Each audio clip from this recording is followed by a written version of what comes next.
ये कहानी है गाय और शेर की। एक पहाड़ी के नीचे रामगढ़ नाम का एक गांव था। गांव के सारे जानवर हरी घास खाने के लिए सुबह उसी पहाड़ी के ऊपर बसे जंगल में जाते और शाम होते होते घर वापस आ जाते थे।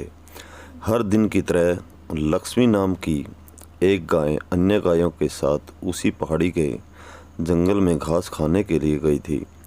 वह हरी घास खाने में इतनी ज़्यादा प्रसन्न थी कि वह कब एक शेर की गुफा के पास पहुंच गई उसे पता भी नहीं चला। शेर अपनी गुफा में सो रहा था और वह पिछले 2 दिनों से भूखा भी था। जैसे ही लक्ष्मी शेर की गुफा के पास पहुंची, गाय की खुशबू से शेर की नींद खुल गई। वह शेर धीरे धीरे गुफा से बाहर आया और गुफा के बाहर गाय देखकर खुश हो गया। शेर ने मन ही मन सोचा कि आज उसकी 2 दिनों की भूख मिट जाएगी। वह इस तंदुरुस्त गाय का ताज़ा मांस खाएगा। और यह सोचकर उसने एक तेज़ दहाड़ लगाई।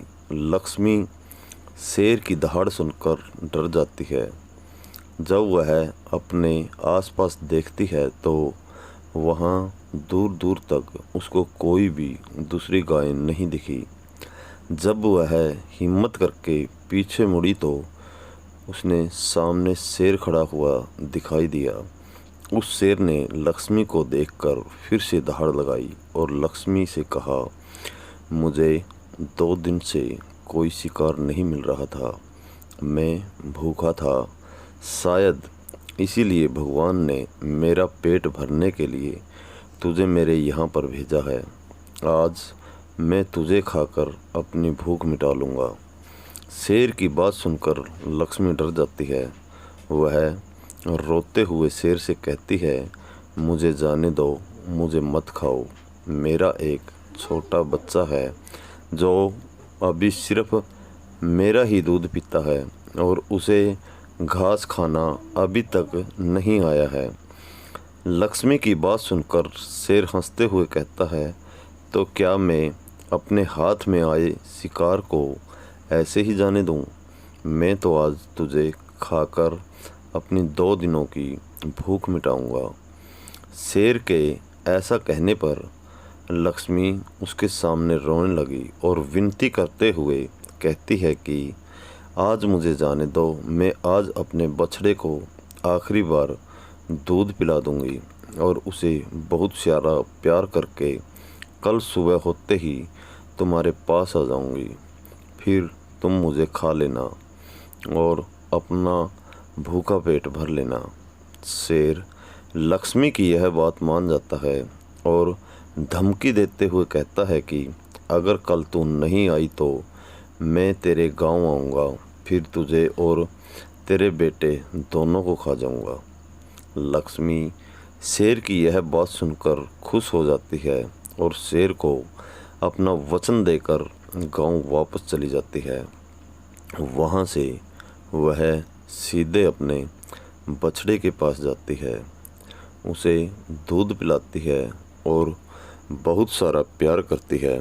फिर बछड़े को शेर के साथ हुई सारी घटना बताती है और कहती है कि उसे अब अपना ख्याल खुद ही रखना होगा।